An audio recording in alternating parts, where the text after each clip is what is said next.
काजू खा लेते, बढ़िया लगता। उड़ीसा में काजू होता भी है। तो बोले वहां लगभग 1 महीना रहे पुरी में। किसी साधु संत के मठ में नहीं गए, किसी के चेला नहीं बने, वहीं रहे आए। अकस्मात 1 महीने के बाद बहुत तीव्र विक्षेप हुआ।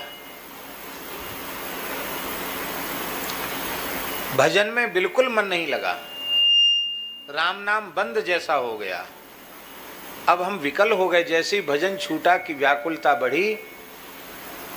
अब बोले तो वो जो 2 पैसा देते थे ना महात्मा, उन्हीं से हमने पूछा कि बाबा हम अब तक तो बढ़िया से भजन कर रहे थे, मेरा भजन बिल्कुल बंद हो गया, मन एकदम छटपटा रहा है, क्या बात है। तो वो महात्मा मुस्कुराए, बोले तुम्हारी जन्मदात्री जो माता है ना, उसका तुम्हारे प्रति बहुत ज़्यादा प्रेम है। उसने खाना पीना छोड़ दिया है, वो मरणासन्न है। एक ही आशा में प्राण टिके हैं कि वो तुमको देखना चाहती है। तो मैया तुम्हारी याद कर रही है, इसलिए तुम्हारा भजन विक्षेप में आ गया। अब तुम चले जाओ, अपनी माँ के पास जाओ पहले।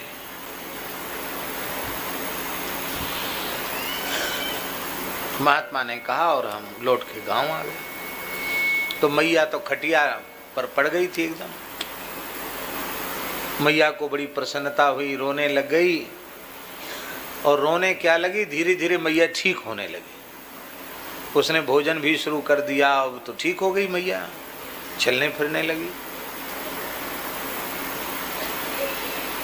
तो मैया के प्रेम को देख के मैंने मैया को वचन दिया कि जब तक तेरा शरीर है तब तक हम कहीं नहीं जाएंगे। शरीर नहीं रहेगा तभी हम अब द्वारा घर छोड़े, तुम हमको छोड़ के जाओगे तो नहीं। बोले अच्छा हम प्रतिज्ञा करते हैं, जब तक तुम्हारा शरीर है नहीं जाएंगे। कई मुश्किल से महीना भर हुआ था माँ के पास रहते हुए, मैया ठीक हो गई थी। एक दिन नेक बुखार आया, बुखार थोड़ा तेज हो गया। तो मैं मैया के पास बैठा था और मैया बोली कि बेटा मैं नहीं बचूंगी। तो हमने कहा मैया बेटा बेटा मत कर, राम राम कहे। तो कहा बेटा राम राम, और शरीर पूरा हो गया। तो कहे मैया की आसक्ति बाधक थी, तो ठाकुर जी ने पिताजी और किसी के प्रति तो आसक्ति ज्यादा थी नहीं, मैया के प्रति आसक्ति हो गई थी। तो ठाकुर जी ने महीना भर के भीतर ही मैया को ले लिया। जिस दिन मैया का संस्कार हुआ उसी रात को हम भाग गए। अब 13 दिन भी नहीं रुके कि मैया का भोज भंडारा हो जाए तब जाऊं। महाराज के बड़े भाई भी थे, पिता भी थे, छोड़ के चले आए। और फिर चले तो वृंदावन आए, पैदल चल करके वृंदावन आए। वृंदावन टोपी कुंज नामक स्थान में रहे। निम्बार्क संप्रदाय का स्थान था। परम सिद्ध संत बाबा श्री माधव दास जी भक्तमाली, जिनसे पूज्य पंडित श्री जगन्नाथ प्रसाद भक्तमाली जी ने भक्तमाल का प्रसाद प्राप्त किया था, वे भगवत प्राप्त महापुरुष थे। श्री महंत माधव दास जी महाराज उच्च कोटि के महात्मा थे। उनके प्रति बड़ी श्रद्धा उत्पन्न हुई, उनके पास रहने लगे। कुछ दिन उनके पास रहे। एक दिन आग्रह किया कि महाराज हमें दीक्षा दे दें। तो उन्होंने, वो ध्यानस्थ हो गए बाबा माधव दास जी। बोले मैं तुम्हारा गुरु नहीं हूँ, तुम्हारे गुरु पहाड़ी बाबा खाक चौक में हैं। तुम 3 जन्म से ब्राह्मण हो और 3 जन्म से साधु, ये तुम्हारा 3रा जन्म है। और तुम्हारे गुरु खाक चौक में है, उनका अमुक नाम है। वो जल्दी किसी को चेला बनाते नहीं, पर तुम चले जाना, हमारा नाम लेना तो वो तुम्हारे ऊपर कृपा कर देंगे। तो महाराज कहते वहाँ से टोपी कुंज से हम आए तो खाक चौक आए। पूज्य परम गुरुदेव श्री स्वामी लक्ष्मण दास जी महाराज विराजमान थे। उनको बताया, बाबा माधव दास जी की आज्ञा सुनाई, तो उन्होंने दीक्षा दे दी। अब वो एक संत की जीवनी संक्षिप्त रूप में हम आपको सुना रहे हैं। गुरु जी ने कृपा तो कर दी, और सबसे पहले उन्होंने गैया का गोबर उठाने की सेवा में लगाया। गोबर उठाओ, झाड़ू लगाओ, सफाई रखो। तो गैया चराने जाओ, तो गैया चराने चले जाते पल्ली पार जमुना जी के। गैया चरा के शाम को लौटते, रात को बची हुई ब्यारू की रोटी ले जाते, बासी रोटी वही खा लेते। शाम को गैया चरा के लौटते, वहीं से लकड़ी कंडा लेके आते। इस तरह से 2-3 साल तो गौ सेवा करी, गोबर उठाया, गैया चराई, गैया की धार काढ़ी। इसके बाद गुरुजी ने कहा बर्तन मांजो, तो भंडार के पात्र अमनिया करने लगे। बाद में गुरुजी ने कहा कि अब तुम रसोई में भर्ती हो जाओ। तो गुरुजी ने सब सिखा दिया, तो कहते रसोईया हो गए ठाकुर जी के। सब चीज बनाना जानते थे, सब प्रत्येक मिठाई बनाना जानते थे महाराज जी। मालपुआ तो ऐसा बनाते थे, छोटी मोटी उम्र में नहीं। 200-300 संतों की रसोई है, तो लगभग 115 वर्ष की आयु में महाराज जी तई पर बैठकर पुआ बनाते थे। उनके जैसा पुआ तो हमने देखा सुना नहीं, ऐसा पुआ बनाते थे। हर चीज बहुत अच्छी।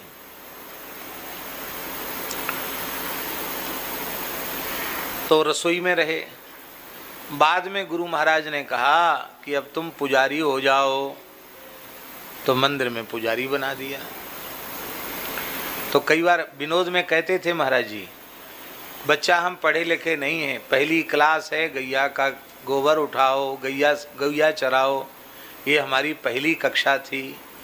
दूसरी कक्षा थी बर्तन मांजो, तीसरी कक्षा रसोई बनाओ, भंडार बनाओ, और चौथी क्लास हमारी हुई पुजारी बन जाओ। और 5वीं क्लास में पुजारी होने के साथ साथ गुरु महाराज के श्रीअंग की सेवा मिली। इसके पहले गुरु जी की सेवा नहीं मिली।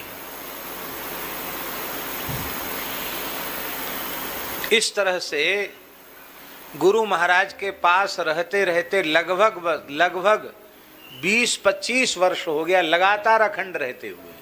तब तक कहीं नहीं गए, 20-25 साल तक सेवा ही करते रहे। एक दिन गुरु जी बोले, अमुकदास महाराज का नाम लेके, आज्ञा महाराज जी। बोले जाओ 4 खूट घूम के आओ।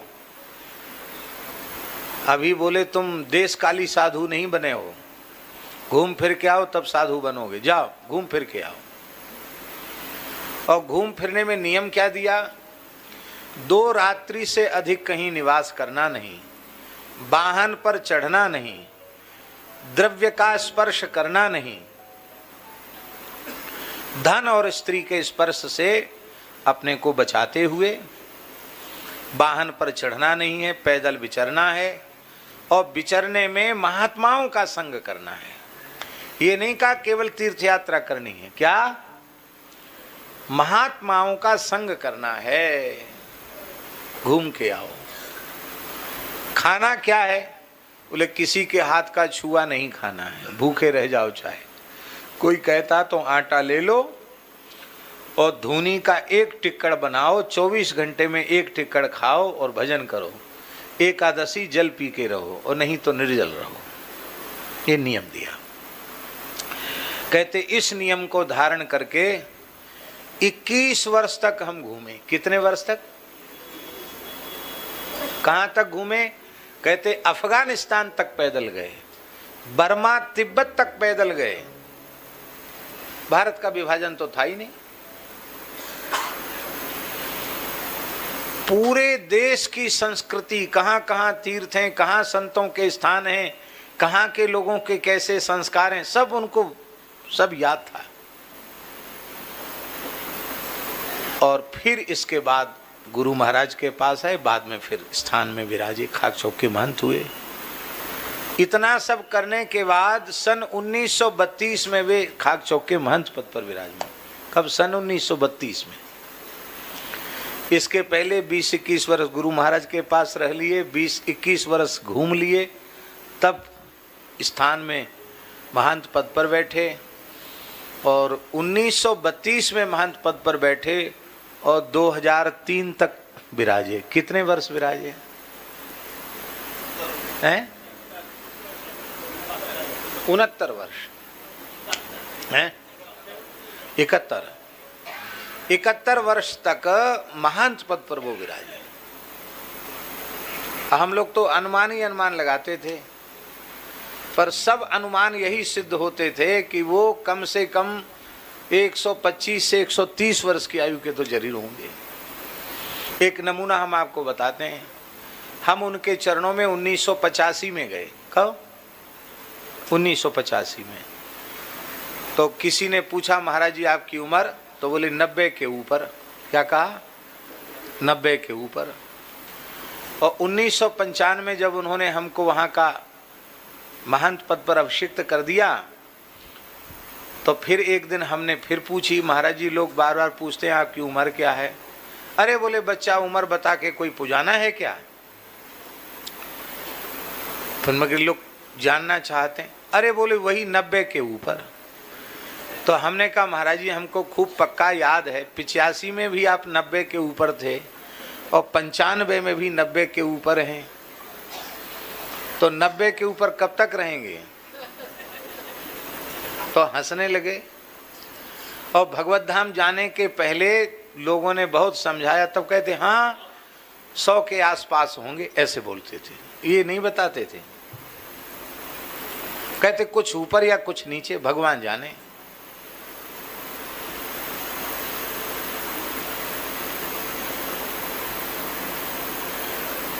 असंगता।